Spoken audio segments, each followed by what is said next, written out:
Welcome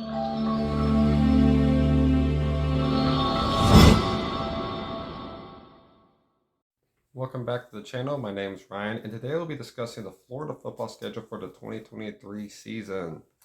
So I went back to my old way of how I do this stuff, how I analyze it. I watch other people talk about it, but last night I studied the spring game and I watched how everyone played that way. And I took a bunch of notes over that. I took about 8, 9 notes in particular about the players and how I feel about them. And how I think the team might play off of that. So I went back how I originally would do it. So this video might be a bit different how I talk about it. But also, Florida has one of the toughest schedules in the country, and I'll show off why. So if you're a Florida fan, this might be a rough ride this year. Starting off, you're going to Utah, having to go against Cam Rising and them, the boys at Utah. They're just coming off a back-to-back Pac-12 championship. And you beat them last year barely at home, and Anthony Richardson showed how good he was. Anthony Richardson's not there, and you're also not at home. So you're going to lose. So you start off the year 0-1, but then you get an easy game at home against McNeese State. You're going to beat McNeese State. Pretty easy, and you need that because you're at home again, but you're playing the team that you lost to last year, which was a lot of them, but your main rival, one of your main rivals, Tennessee. You're playing Tennessee, and if you heard me talk about Tennessee anytime, I'm very high on Tennessee, and I'm not high at all on Florida. Graham Mertz, the guy coming down from Wisconsin, at quarterback. If you know anything about Wisconsin and college football, quarterbacks and success do not mix well together. The running backs and defensive players in Wisconsin mix well together, not quarterbacks, and it's not changing the situation of Graham Mertz. Graham Mertz is not that good. He's probably the worst quarterback in the whole SEC. He's the one guy you could look at and be like, yeah, he's pretty bad in the SEC when it comes to quarterbacks.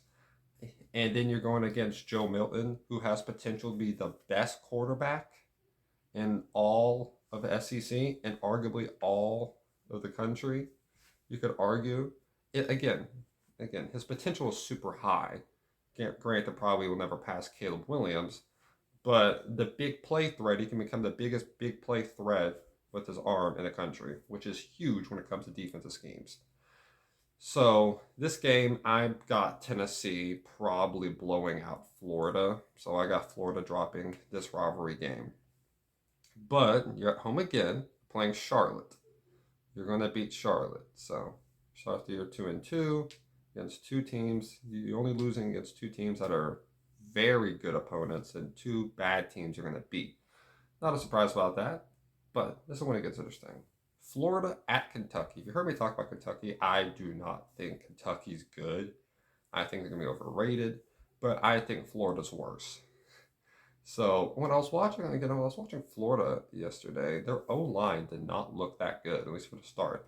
The defensive line had good pressure, which was good to see, but just the offensive line did not look that good. And I think Kentucky can get some pressure. I think that's one thing they were good at. They can get pressure and keep the game low scoring. I mean, last year I think they held Florida to 10 points at Florida when they had Anthony Richardson, who started off the year that hot. So it's like, I think Kentucky's going to win this, especially when they're at home. So I got Florida dropping this one. But next game, you're going to have a bounce back game at home versus Vanderbilt. If you weren't at home, you'd probably lose. I'd probably say you're going to lose, which is not good, but at least you get a win. So you're at the midway point of this year. I have you at 3-3 against three tough opponents you've very much lost to, and against probably three easy opponents you're going to beat. So you're going to South Carolina. Last year you had destroyed South Carolina. This year is going to be different. It could be a closer game, but again, I just don't look at anyone on Florida that's like, yeah, that man's going to really wreck up the game. I mean, I like Etienne. I think Etienne's very good. I watched last game. I think Cam Carroll stood out for me. He had a couple of nice plays. I like how he played. He had good hard runs. But that also depends on the O-line. The O-line can hold up throughout a whole game stretch. So against South Carolina's going to throw the ball a lot. Hopefully, probably they're going to be able to get a good amount of touchdowns. Probably go to the 30s when it comes to scoring. Just can Graham Mertz match that? A lot of these teams are going to make him put in a shootout. The Big Ten aren't usually high-scoring games, especially against the Minnesotas and the Iowas of the world. You're going to get a lot of points scored on you in the SEC. So I don't think he's going to be able to match that. So I got South Carolina winning this one and Florida dropping this one. Next up, it's a battle of the Georgia-Florida line. Georgia playing Florida. This is going to be probably the biggest blowout of the whole series. Georgia will absolutely dominate Florida. It will not be close. Florida, I got dropping this one. They're back-to-back champions for a reason. They're crazy good. So yeah. And then this one had a debate. You're at home, coming back home to the swamp. You're playing Arkansas. And I like Arkansas. I have a little soft spot for Arkansas because, well, I like the coach. I like KJ Jefferson. He's built like a Cam Newton type of guy. He's not playing like Cam Newton, but he's like that. He's built like that type of guy.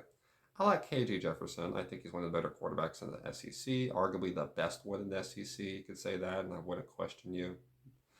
He doesn't turn over the ball much, and Florida, I think, might have a turnover problem this year with these teams. Billy Napier, I don't think he's a bad coach, but I mentioned in another video that I don't think he's a great coach for Florida personally, and a guy that's supposed to be meant for. Usually, he can get the quarterback thing on the ground, up centered. Is having to rely on a Wisconsin quarterback. It's not what you want to see. And also their backup, Jackson. Pretty sure her name is Jackson Miller.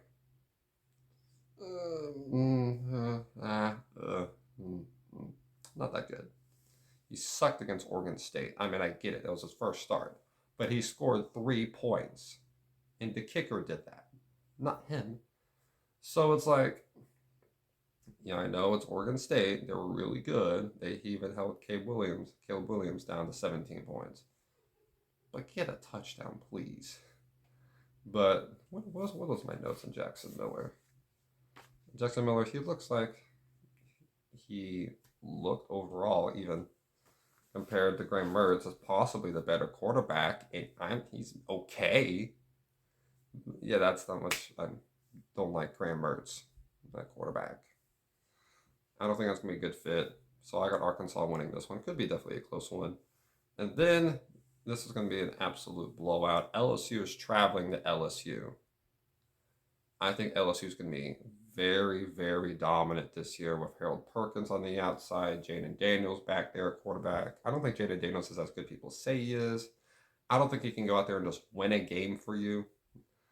But their team is so good. I trust Brian Kelly. People really just underrate Brian Kelly. I mean, he was a 10-win season at Notre Dame consistently and made the playoffs of Notre Dame's team.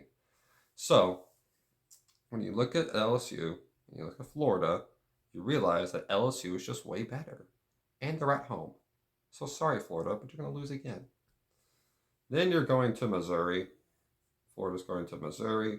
You're going to beat Missouri. It's probably going to be close, but you really need this win just for morale boost, even though at this moment you're 4-7.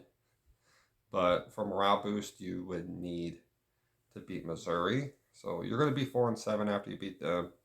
And then you're at home versus Florida State. This could save your season type of thing if you beat Florida State, which you won't.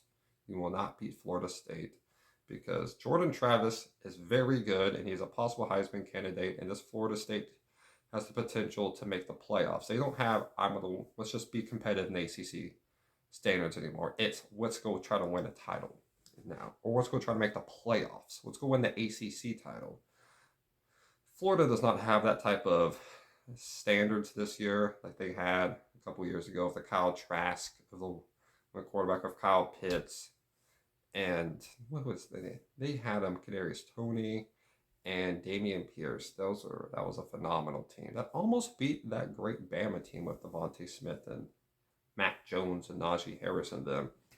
So yeah, that ain't that same team this year. I got Florida going 4-8. Yeah, it's be a great year. But yeah, Florida fans, it's not this year you're looking forward. It's like you're 2 years away from being 2 years away type of thing. So it looks like at this moment.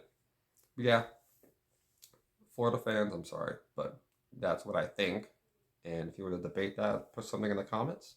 But if you like this video, hit the like button and comment whatever you want. Subscribe. We talk about college football a lot.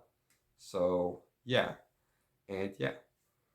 Hope you guys get a good night. Hope you guys have a good day. And yeah, God bless y'all.